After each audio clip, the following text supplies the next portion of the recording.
Welcome and السلام علیکم. Grade second year ہم لوگ آج بیٹا اپنے یونٹ نمبر 5 کا لیکچر نمبر 14 آج کریں گے. جی ہمارا آج کا جو ٹاپک ہے وہ ہے حضرت عمر فاروق کے دور میں انتظام سلطنت. ٹھیک ہے، تو آج کا جو ٹاپک حضرت عمر فاروق کے بارے میں. تو تھوڑا سا انٹروڈکشن بتا دوں آپ کو بچے کہ حضرت عمر فاروق جو تھے ان کا نام عمر بن خطاب تھا اور جو لقب ان کا تھا وہ تھا فاروق اعظم. حضرت ابو بکر صدیق کے بعد حضرت عمر فاروق جو ہیں وہ مسلمانوں کے دوسرے خلیفہ تھے اور وہ ایک عرب کی مشہور اور اہم شخصیات میں ان کا شمار بھی ہوتا تھا. اور حضرت عمر فاروق کے بارے میں یہ بھی تھا کہ یہ عشرۂ مبشرہ میں سے ہیں جنہیں نبی صلی اللہ علیہ وسلم نے اپنی زندگی میں ہی جنت کی بشارت دی تھی، یعنی عشرۂ مبشرہ میں سے تھے. اور اس کے علاوہ یہ تھا کہ حضرت عمر فاروق جو تھے ان کا شمار علماء، زاہدین اور صحابہ کرام میں ہوتا تھا. ٹھیک ہے، یہ تو تھا حضرت عمر فاروق کے بارے میں تھوڑا سا. حضرت عمر فاروق کی جو دور حکومت تھا اس کے بارے میں اگر ہم دیکھتے ہیں نا تو ہمیں یہ پتہ چلتا ہے کہ آپ ایک بہت باعث عظمت، انصاف پسند اور عادل حکمران تھے. آپ نے مسلمانوں اور غیر مسلمانوں میں کبھی بھی ناانصافی نہیں کی. اگر انصاف کیا ہے تو برابری کی بنیاد پر کیا ہے. یہ نہیں کیا کہ مسلمان ہے تو اس کی فیور کی ہے، نہیں، دونوں کو برابر کی سطح پر رکھا، یعنی دونوں کے لیے انصاف برابر تھا. تو حضرت عمر فاروق نے جب اپنا انتظام سنبھالا تو جہاں انہوں نے اپنے 10 سال تک انہوں نے جو خلیفہ رہے اس میں انہوں نے اپنی جو حکومت تھے وہ کیسر و کسرا کے محلات تک اسلامی سلطنت کی حدود پھیلا دی تھی. کہ اس وقت کہتے ہیں کہ یہاں پر جو مسلمان تھے ان کی حدود جو تھی وہ تقریباً جو حضرت عمر فاروق کے دور میں جو فتوحات ہوئی تھی تو کہتے ہیں کہ تقریباً 22 لاکھ 51,000 اور 30 مربع میل. نظر آ رہا ہے یہاں پہ ابھی کیا کہہ رہے ہیں کہ حضرت عمر فاروق کے دور میں 22,51,000 اور 30 مربع میل کا جو علاقہ تھا، یعنی مسلمانوں کی جو سلطنت تھی وہ انہوں نے اتنی وسیع کر دی تھی. ان میں کون کون سے علاقے تھے؟ عراق، مصر، لیبیا، شام، ایران، خراسان، مشرقی اناطولیہ، جنوبی آرمینیا اس میں شامل تھے. کہ یہ جو تھے یہاں پر مسلمانوں کی حدود جو تھی انہوں نے 22,51,000 اور 30 مربع میل تک انہوں نے جو اسلامی سلطنت تھی اس کی حدود پھیلا دی تھی. اور اس کے ساتھ ساتھ کہ آپ نے اقوام عالم کے سامنے ایک منظم انتظام سلطنت پیش کیا جو آج بھی قابل عمل اور قابل تقلید ہے. کہ بہت سی ایسی چیزیں جو اس میں جو انہوں نے پیش کی تھی وہ آج بھی اسی طرح سے ان پر عمل کیا جا رہا ہے. ٹھیک ہو گیا. تو اب یہاں پر سب سے پہلے کہتے ہیں کہ جمہوریت کا تصور حضرت عمر فاروق کا عظیم ترین کارنامہ، یعنی آزادی دی انہوں نے کہ جو انہوں نے اپنی قوم میں پیدا کیا. آپ ایک عام آدمی کو بھی آپ کے دور میں یہ حق تھا کہ وہ سر عام خلیفہ پر نکتہ چینی کر سکتا تھا. اس کے بارے میں ایک مثال بھی تھی نا کہ ایک دفعہ بیت المال سے سب کو کرتے ملے گے لیکن وہ بن نہیں سکتے تھے، مطلب کپڑا تھوڑا تھا. تو حضرت عمر فاروق نے وہ کپڑے جب اگلے دن آئے تو انہوں نے وہ پہنا ہوا تو سب نے ان پہ آبجیکشن کی کہ یہ تو ہمارے تو نہیں بن سکے تو آپ کا کرتا کیسے بن گیا. اس کا مطلب ہے کہ آپ نے زیادہ لیا، ہم سے زیادہ حصہ لیا ہے، اس لیے آپ کا جو ہے وہ کرتا بن گیا. تو پھر ان کے بیٹے جو تھے وہ کھڑے، انہوں نے کہا نہیں، میں نے اپنے حصے کا جو ہے وہ اپنے فادر کو دیا ہے، تو دونوں کو ملا کر پھر ایک کرتا بنا ہے. یعنی اس وقت جو تھے ایک عام آدمی جو تھا وہ بھی خلیفہ عام جو وقت تھے ان کے اوپر تنقید کر سکتا تھا. اس وقت انہیں یہ حق حاصل تھا. اچھا جی، اس کے بعد کہتے کہ حضرت عمر فاروق نے باقاعدہ طور پر مجلس شورا قائم کی. مجلس شورا کے بارے میں اللہ تعالیٰ فرماتے ہیں اور ان سے معاملات میں مشاورت کرو، یعنی وہ قرآن پاک کو اور حدیث کو دیکھ کے چل رہے تھے، نبی صلی اللہ علیہ وسلم کی سیرت کے مطابق، اور قرآن پاک سے بھی وہ کر رہے تھے۔ قرآن پاک میں اس کے بارے میں مجلس شورا کے بارے میں ارشاد ہوا ہے کہ اور ان سے مشاورت کرو۔ ایک اور جگہ پر اللہ تعالیٰ نے فرمایا ہے، اسلام کے نظام حیات کے بارے میں اللہ پاک نے فرمایا ہے اور ان کے تمام کام مشاورت سے طے پاتے ہیں، سورہ شورا میں ہے۔ تو یہ تھا کہ حضرت عمر فاروق نے مجلس شورا جو قائم کی، اس میں ان کا قول بھی یہی تھا کہ بغیر مشاورت خلافت ناممکن ہے، کہ جب تک اگر آپ مشاورت نہیں کریں گے تب تک کوئی بھی کام جو ہے وہ مکمل نہیں ہو پاتا۔ اور وہ جو تھے حضرت عمر فاروق، ہر کام میں کہتے ہیں کہ ان کے دور میں یہ کہتے ہیں کہ ہر جو بھی کام ہوتا تھا وہ باہم مشورے سے کیا جاتا تھا، کوئی بھی ایسا کام نہیں تھا کہ جو کہ مشورے کے بغیر کیا جا سکتے، یعنی کوئی بھی حضرت عمر کے فاروق کے دور میں کوئی کام ایسا نہیں تھا کہ جو مجلس شورا کے مشورے کے بغیر کیا گیا ہو۔ اور یہاں پر ایک اور چیز بھی آپ کو بتاؤں کہ مجلس شورا جو تھی اس کے انعقاد کا طریقہ بہت اچھا تھا۔ کیا تھا طریقہ جی؟ پہلے کوئی بھی مشورہ کرنے سے پہلے کیا کہتے تھے کہ 2 رکعت نماز پڑھی جاتی تھی، نماز کے بعد خطبہ ہوتا تھا، اور خطبے کے بعد وہ لوگ بیٹھتے تھے مشورہ کرنے کے لیے۔ سمجھ آئی کہ کیا طریقہ تھا حضرت عمر فاروق کے دور میں؟ کہ پہلے 2 رکعت نماز پڑھی جاتی تھی، نماز پڑھنے کے بعد کیا ہوتا تھا کہ وہ لوگ پھر خطبہ ہوتا تھا، اور خطبے کے بعد پھر وہ جو بھی مشورہ شروع کرنا ہوتا تھا وہ کرتے تھے۔ اور ایک اور چیز اس کے بارے میں مجلس شورا کے بارے میں بتاؤں جو حضرت عمر فاروق کے دور کی تھی، کہ مشورہ دینے کا حق سب کو حاصل تھا، مشورے کے بغیر جو ہے وہ خلافت جو تھی سرے سے جائز ہی نہیں تھی۔ اس لیے رعایا میں سے ہر فرد جو تھا اسے بات کرنے کا پورا حق حاصل تھا۔ ٹھیک ہو گیا؟ یہ تھا مجلس شورا کے۔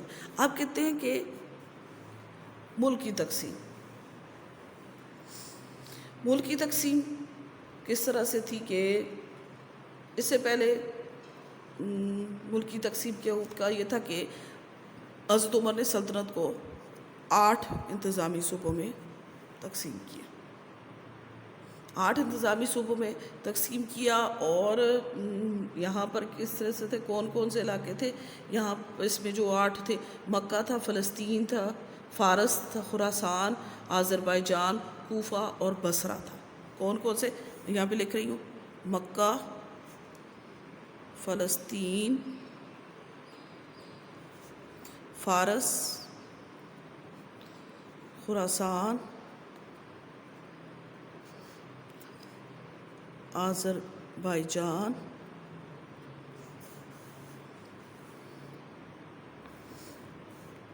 کوفہ اور بصرہ، کہ 8 انتظامی صوبوں میں تقسیم کیا۔ اور پھر ان صوبوں کو انہوں نے ضلعوں میں تقسیم کیا۔ ضلعوں میں تقسیم کرنے کے لیے کیا ہوتا کہ جو تھا، اب صوبے کا جو گورنر تھا وہ والی کہلاتا تھا، اور والی کے انڈر جو تھا اس کا سیکٹری ہوتا تھا۔ اور اس کی مدد کے لیے صوبے میں اور بھی بہت سے افسر تھے۔ سیکٹری ہوتا تھا کہ جو کہ والی کے ساتھ انتظام سلطنت چلاتا تھا، اور جتنے بھی لوگ کام کرتے تھے یہ صوبے کے والی کے ماتحت کام کرتے تھے، اور ان کو دربار خلافت سے نقد تنخواہ ملتی تھی۔ اب یہاں پر ایک اور چیز بھی میں ایڈ کرتی چلوں کہ یہاں پہ اس وقت یہ تھا نا کہ جو اعمال کی تقرری ہوتی تھی اس کے لیے بھی یہ تھا کہ یہاں پر ایک علیحدہ سے مرکزی دفتر قائم تھا۔ اب یہاں پر تھا جی ایک مرکزی دفتر۔ مرکزی دفتر کہاں پہ قائم تھا؟ مرکزی جو دفتر تھا وہ خلافت کو جو دفتر تھا، یعنی مدینہ النبوی تھا، مدینہ النبی صلی اللہ علیہ وسلم تھا۔ مدینہ النبی صلی اللہ علیہ وسلم جہاں پر حضرت عمر فاروق جو تھے وہ جلوہ افروز ہوتے تھے، ٹھیک ہے، مرکزی دفتر تھا۔ اور یہ جو مرکزی دفتر تھا اس کا جو انچارج تھے وہ عبداللہ بن ارقم تھے.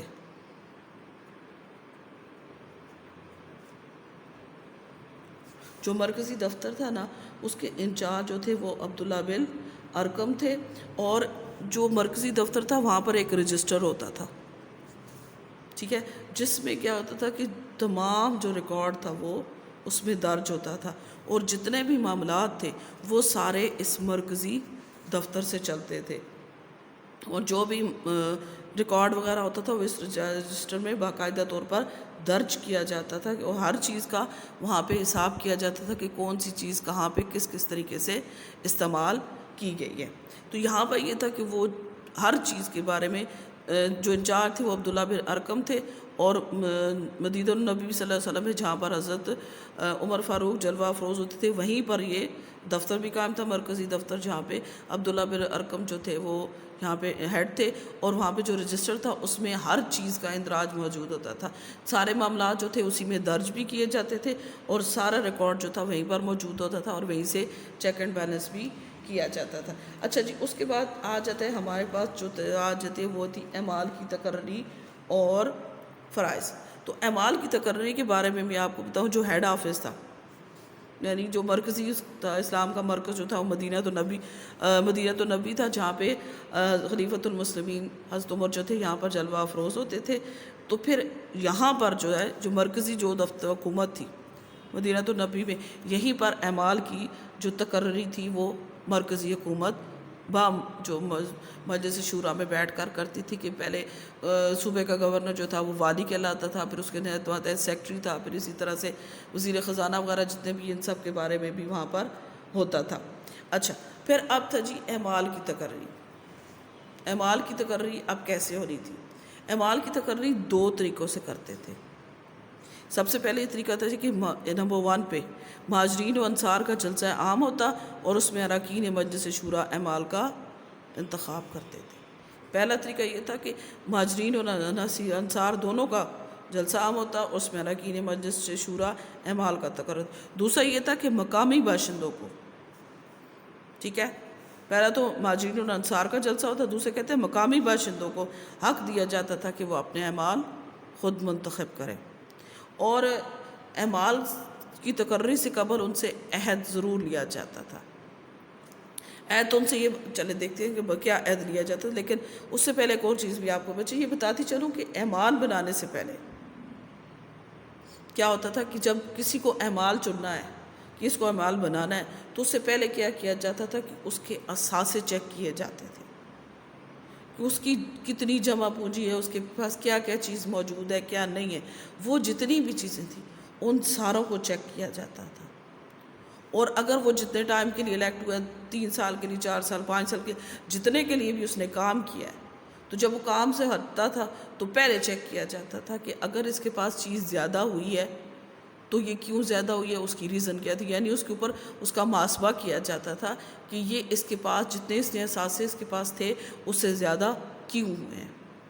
تو یہ ان کی چیک کو پہلے الیکٹ ہونے سے پہلے ان کے جتنے بھی اثاثے تھے وہ سارے چیک کر لیے جاتے تھے، اور بعد میں اس کے اوپر ان سے ڈسکشن کی جاتی تھی کہ اگر آپ کے پاس یہ چیز زیادہ ہوئی ہے تو اس کی ریزن کیا ہے، یہ آپ کے پاس چیز زیادہ کیوں ہوئی ہے.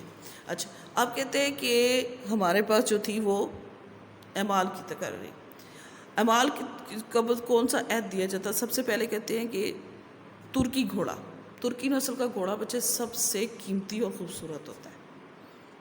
جو ترکی نسل کا گھوڑا ہوتا ہے نا بہت زیادہ قیمتی ہوتا ہے. تو پھر اعمال کے بارے میں یہ تھا کہ وہ لوگ ترکی گھوڑا استعمال نہیں کریں گے. دوسرے نمبر پہ باریک کپڑا نہیں پہنیں گے. باریک کپڑا ریشم سے بنا ہوتا ہے اور ریشم مہنگا ہوتا ہے، تو انہوں نے کہا کہ باریک کپڑا اعمال جو ہیں وہ نہیں پہنیں گے. تیسرے نمبر پہ چھنا ہوا آٹا استعمال نہیں کریں گے. اس وقت آپ کو پتہ ہے نا اس زمانے میں چکیاں ہوتی تھی، چکیوں کے ساتھ پھر آٹے کو جو ہے وہ پیسا جاتا تھا. تو جب چکی کے ساتھ آٹا، آج کل تو چکیوں میں ہوتا ہے ہر چیز پس جاتی ہے نا، تو اس وقت چکیوں میں یہ تھا کہ موٹے موٹے اس میں تشے رہ جاتے تھے. تو پھر تقریباً یہ ہوتا تھا کہ آدھی بوری آٹا ہوتا تھا تو آدھی بوری ترشے ہوتے تھے اس میں. تو پھر اگر وہ اس لیے انہوں نے کہا کہ اگر جو عام آدمی ہے وہ بغیر چھنے ہوا آٹا استعمال کرے گا تو اس کا ٹائم زیادہ گزرے گا، اور جو چھنا ہوا آٹا استعمال کرے گا تو وہ پھر ایک کی جگہ 2 بوریاں لگائے گا. اس لیے انہی کے برابر میں چھنا ہوا آٹا آپ لوگ استعمال نہیں کریں گے کہ بغیر چھنے ہوا آٹا جو ہے آپ استعمال کریں گے. پھر دروازے پر دربان نہیں ہوگا، یعنی کوئی چوکیدار نہیں ہوگا. اگر کسی کو کوئی ضرورت پڑ جاتی ہے تو یہ نہ ہو کہ اس کے لیے کوئی مسئلہ پیدا ہو آگے آپ تک ملنے کے لیے، تو اپنی رسائی کے لیے کوئی آپ کے پاس دروازے پہ دربان نہیں ہوگا. اس کے علاوہ ضرورت مندوں کے لیے ہر وقت دروازے کھلے رہیں گے، کہ کوئی بھی ضرورت مند ہوگا آپ دروازہ اپنا بند نہیں کریں گے، ہر بندے کے لیے آپ کا دروازہ کھلا رہے گا. اور آج سب سے بڑے مزے کی بات یہ ہے کہ اعمال جتنے بھی تھے ان کو حج کے دنوں میں آنا لازمی ہوتا تھا. کیونکہ حج کا کیا ہوتا تھا کہ جب حج ختم ہوتا تو پھر پورا دربار خلافت لگتا تھا. اس میں جو عام لوگ تھے وہ اپنی اپنی شکایات جو تھے وہ خلیفہ کے سامنے پیش کرتے تھے، اور پھر اس کے بعد یہ ہوتا تھا کہ اعمال سے اس کے متعلق پوچھا جاتا تھا کہ آپ اس کی تحقیق کی جاتی تھی کہ یہ ایک چیز جو انہوں نے کہہ رہا ہے کیا واقعی یہ ٹھیک تھی یا غلط تھی. آئی سمجھ اس کی؟ تو یہ جو پڑا تھا کہ ہم لوگ کے اعمال کی تقرری کس طریقے سے ہوگی. اچھا، اس کے بعد کہتے ہیں کہ مردم شماری اور زمین کی پیمائش. سب سے پہلے جو مردم شماری ہوئی وہ حضرت عمر فاروق نے کروائی، اور زمینوں کی جو پیمائش تھی وہ بھی حضرت عمر فاروق کے دور سلطنت میں کروائی گئی تھی. ہمارے پاس جو آ جاتا ہے نا وہ ہے بیت المال. اب حضرت عمر فاروق کے دور سے پہلے کبھی بھی بیت المال کی ضرورت نہیں پڑی تھی، کیونکہ جتنا ہوتا تھا وہ سارا کا سارا خرچ ہو جاتا تھا. کبھی کچھ باقی بچتا ہی نہیں تھا جس کے لیے بیت المال کی ضرورت محسوس ہو، کیونکہ جو آمدنی تھی اسے فوراً تقسیم کر دیا جاتا.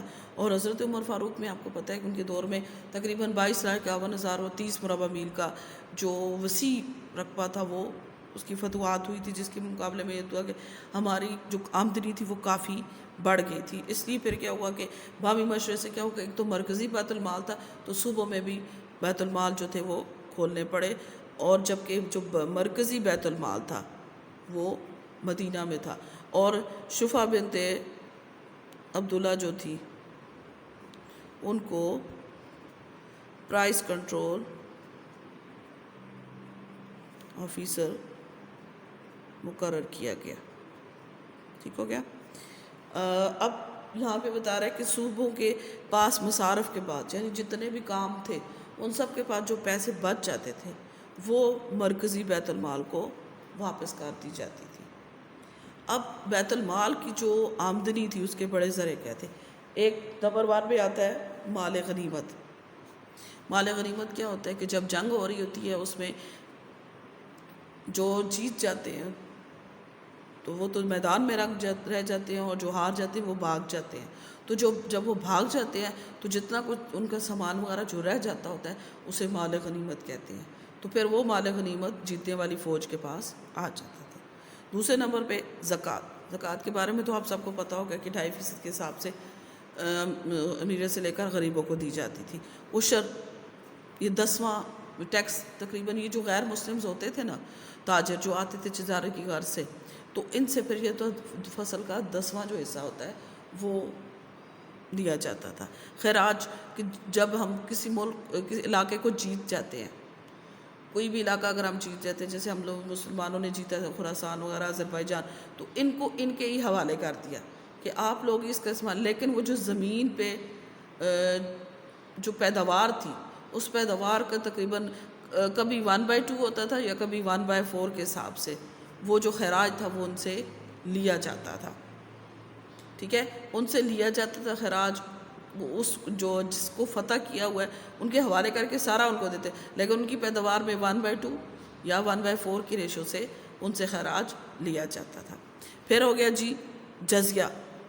جزیہ عام طور پر ان لوگوں سے لیا جاتا ہے کہ ایک اسلامک سٹیٹس میں اس وقت جو غیر مسلم رہتے تھے ان غیر مسلموں کو پروٹیکشن بھی دی جاتی تھی، انہیں ساری سہولتیں بھی دی جاتی تھی. تو پھر ان سے معمولی سا ان ساروں کے عوض نہ معمولی سا جزیہ لیا جاتا تھا. لیکن مسلمانوں کے دور حکومت میں یہ جو جزیہ لیا جاتا تھا یہ بوڑھوں اور بچوں سے نہیں لیا جاتا تھا، صرف جوان جو تھے ان کا وہ ایک معمولی سا ٹیکس ہوتا تھا، جزیہ ان سے لیا جاتا تھا. ٹھیک ہو گیا؟ آگے ہمارے پاس آ جاتا ہے سن ہجری کا اجرا.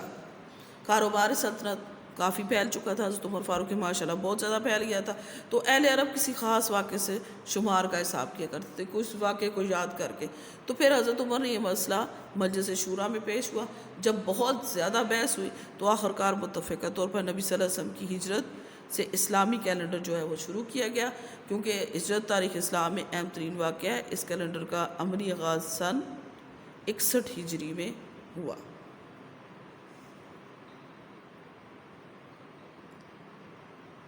ہجری سے ہوا. اچھا جی، آگے کہتے ہیں امیر المومنین کا لقب. خلیفہ عام طور پر خلیفہ رسول اللہ صلی اللہ علیہ وسلم کے لقب سے یاد کیا جاتے تھے. آپ نے امیر المومنین کے لقب کی ابتدا کی، بعد میں خلیفہ کو امیر المومنین کے لقب سے ہی یاد کیا جانے لگا. قاضی مقدمات کا فیصلہ کرتے تھے، ان کو نقد تنخواہ ملتی تھی اور عدلیہ کو مکمل آزادی حاصل تھی. یعنی کوئی بھی ایسا نہیں تھا کہ جس حکومت کی طرف سے عدلیہ کے اوپر کوئی دباؤ وہ نہیں ہوتا تھا، کہ یہاں تک کہ قاضی کسی عام شخص کی شکایت پر امیر المومنین کو بھی عدالت میں بلا سکتا تھا، کیونکہ اس دور میں قانون کی نظر میں تمام لوگ جو تھے وہ برابر تھے. اچھا، نیکسٹ ہمارے پاس اب آ جاتا ہے رفاع عامہ، کہ پبلک ویلفیئر جو تھی اس کے کاموں پر حضرت عمر فاروق نے خاص طور پر توجہ دی. آپ نے رفاع عامہ کو سب سے زیادہ فوقیت دی دوسرے کاموں پہ. دنیا کی تاریخ میں پہلی مرتبہ ضرورت مندوں کے لیے وظائف مقرر کیے گئے، معذور اور محتاج افراد کے لیے بیت المال سے تنخواہیں ادا کی گئی، شہروں میں لنگر مہمان خانے بنوائے، بیت المال کے خرچ سے مسلمانوں کو کھانا کھلایا جاتا تھا. مدینہ میں غریبوں کے لیے عام لنگر قائم تھا، یعنی ان کے لیے ہمیشہ لنگر کا انتظام ہوتا تھا کہ کوئی بھی اگر وہاں پہ بھوکا نہیں رہ سکتا تھا. اور اس کا انتظام حضرت عمر خود کرتے تھے. جو لنگر لگایا جاتا تھا مدینہ میں اس کا انتظام جو تھا وہ خود سنبھالتے تھے. لاوارث بچوں کا خاص طور پر خیال رکھا جاتا تھا. بچوں جب جیسے ہی پیدا ہوتے ہیں ان کا وظیفہ مقرر کر دیا جاتا تھا.